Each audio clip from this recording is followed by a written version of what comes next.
इसमें हल करेंगे हम कार्यपत्रक 61, 62, 63, 64, 65 और आकलन 11 का हल। आइए शुरू करें। इससे पहले आप चैनल पर नए हो तो सब्सक्राइब वाला लाल बटन दबाएं और सब्सक्राइब करें, जिससे कि आने वाले हल आपको मिलते रहें। महात्मा गांधी के पास दुनिया भर से तमाम पत्र केवल महात्मा गांधी इंडिया से लिखे आते थे और वे जहाँ भी रहते थे वहाँ तक पहुँच जाते थे। आज़ादी के आंदोलन में कई अन्य दिग्गज हस्तियों के साथ भी ऐसा ही था। गांधी जी के पास देश दुनिया से बड़ी संख्या में पत्र पहुँचते थे। इन पत्रों का जवाब देने के मामले में उनका कोई जोड़ नहीं था। कहा जाता है कि जैसे ही उन्हें पत्र मिलता था उसी समय वे उसका जवाब भी लिख देते थे। अपने दाहिने हाथ से ही ज़्यादातर पत्रों का जवाब देते थे। जब लिखते लिखते उनका दाहिना हाथ दर्द करने लगता तो वे अपने बाएं हाथ से भी लिखने में जुट जाते थे। इसमें पहला प्रश्न है, महात्मा गांधी के पास किस नाम से पत्र आते थे? महात्मा गांधी इंडिया के नाम से। महात्मा गांधी किस हाथ से पत्र लिखते थे? दोनों हाथों से। पत्र का जवाब देने में गांधी जी क्या विचार रखते थे? पत्र का जवाब देने में गांधी जी का विचार था कि पत्र प्राप्त होते ही तुरंत उसका जवाब देना चाहिए। यदि आपको पत्र लिखना हो तो आप किस किस को पत्र लिखना चाहेंगे? हम अपने नाना नानी, मामा मामी, भाई, दोस्त, ताऊ जी, चाचा जी, फूफा जी आदि को पत्र लिखेंगे। पढ़ने में आई समस्याओं को लेकर एक व्यक्तिगत पत्र अपने शिक्षक को लिखिए, उसे पोर्टफोलियो में लगाएं। आप खुद स्वयं एक पत्र लिख के पोर्टफोलियो में लगा दें।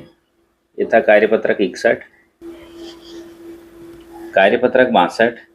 मदनपुर गांव में एक दिन शेर आ गया था। सभी लोग उससे डर के घरों में छुप गए। एक युवक आगे आया और वह कहने लगा कि तब तक हम उस शेर के डर से घरों में से इस तरह छिपे कर रहेंगे, हमें कुछ करना होगा। सभी जानते थे कि शेर से लड़ना आसान नहीं है, लेकिन उसने पीछा छुड़ाने बहुत ज़रूरी है। अगले दिन सभी ने शेर को पकड़ने की योजना बनाई। लोगों ने मिलकर पेड़ पर एक जाल बांध दिया, एक बकरी को भी वहीं पर बांध दिया।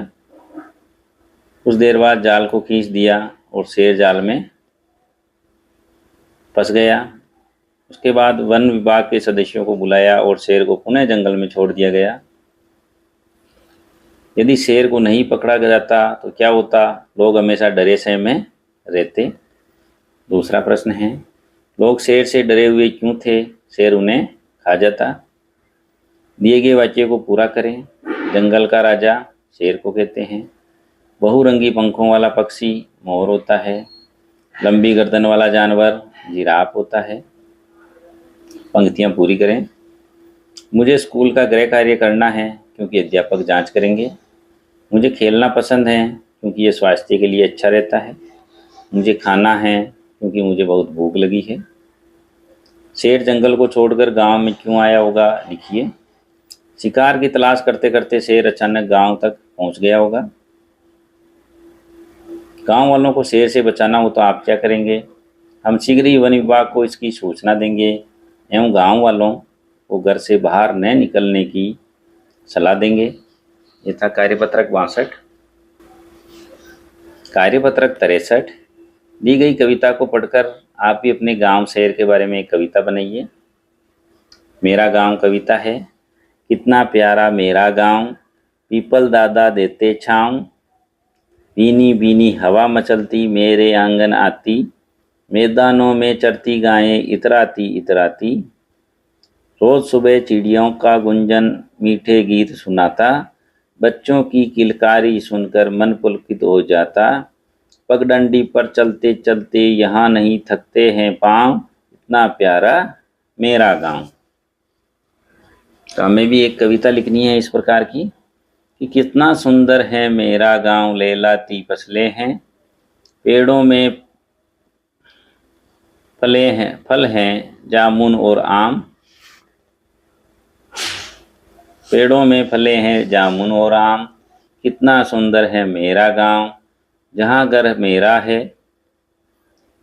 वही एक बुलबुल का भी डेरा है, अक्सर कोए भी करते हैं काँव काँव, कितना सुंदर मेरा गांव, हर तरफ प्रकृति की माया है, कहीं धूप तो कहीं छाया है, कभी चलने पर जलते हैं पाँव, कितना सुंदर मेरे गांव।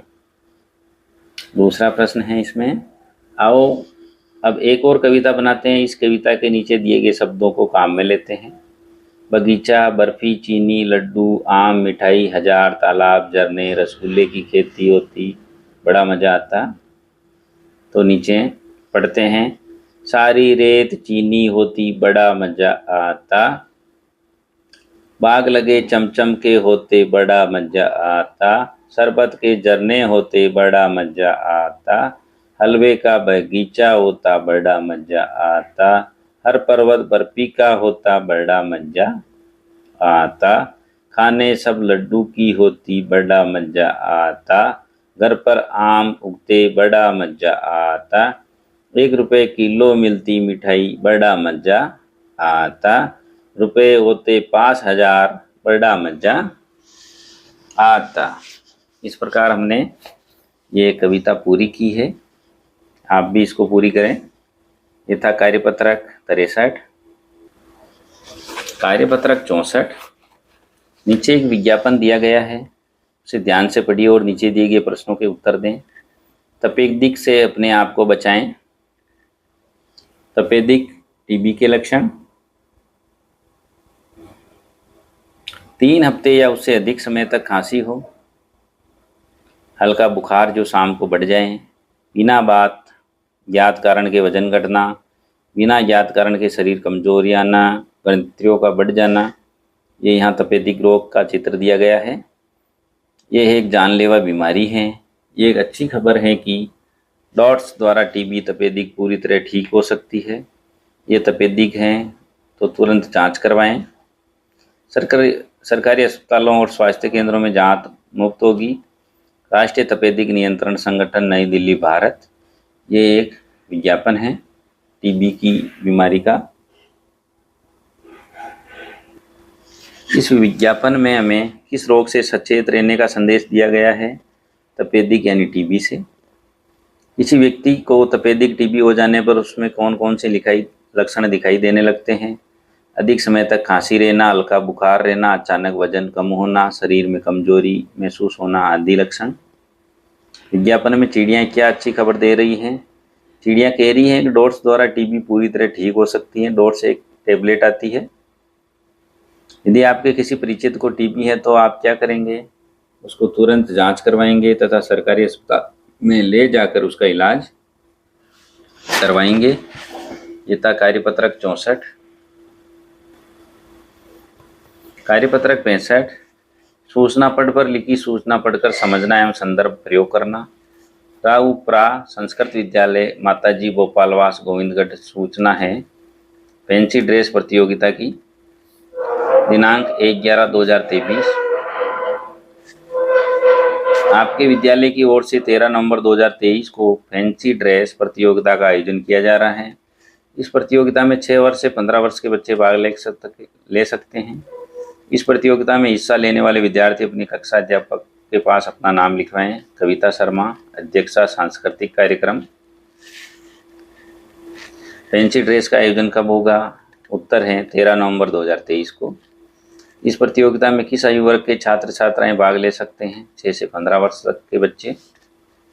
विद्यार्थियों को अपना नाम किसके पास लिखवाना है? अपनी कक्षा अध्यापक के पास।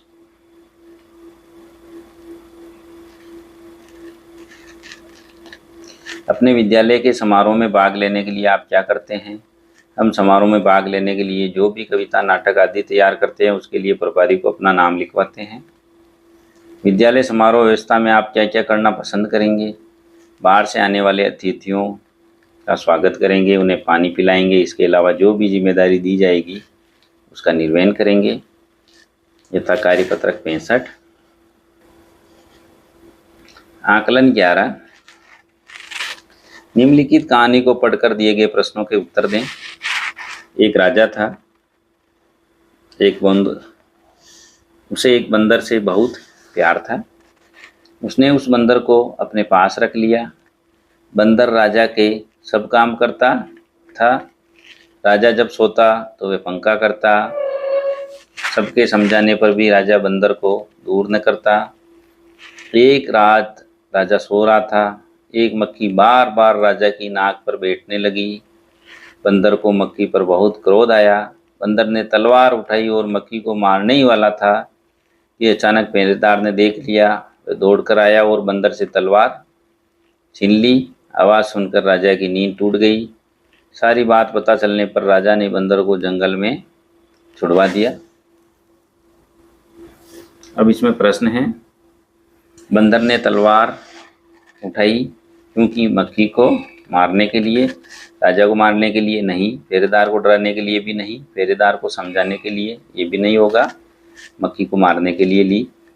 पहरेदार बंदर से तलवार नहीं छीनता तो राजा की नाक काट देता या राजा भी मर सकता था। बंदर का समानार्थी नहीं है, कपी है, मरकट है, वानर है, मनु नहीं है। बंदर राजा के क्या क्या काम करता था? पंखा करता था और भी सब काम करता था। दिए गए वाक्यों को पूरा करें। गंदगी पर मक्खियाँ बैठती हैं। राजा बंदर से बहुत प्यार करता था। मक्खी बार बार राजा की नाक पर बैठने लगी। इस कहानी पर आप 3 प्रश्न बनाकर लिखें। राजा को किससे प्यार था? राजा की नाक पर कौन बैठने लगा? बंदर से तलवार किसने छीन ली? प्रश्न नंबर 7, विद्यालय में सूचना पट का उपयोग होता है तो विद्यालय की सूचना प्रसारित करने के लिए के राइट है। आप घर पर कौन कौन से कार्य करते हैं लिखिए। पशुओं को चारा डालते हैं, घर की साफ सफाई करते हैं, दोनों। यदि आपके किसी परिचित को टीबी हो जाए तो आप क्या करेंगे? उसे सरकारी अस्पताल ले जाकर जांच कराएंगे एवं दवाई दिलवाएंगे। समास विग्रह कीजिए। राधा कृष्ण, राधा और कृष्ण, तिराहा 3 राहों का समूह। ये था कार्यपत्रक 61, 62, 63, 64, 65 और आकलन 11 का हल। इसी प्रकार और हल देखने के लिए हमारे चैनल को लाइक करें, शेयर करें, सब्सक्राइब करें। धन्यवाद।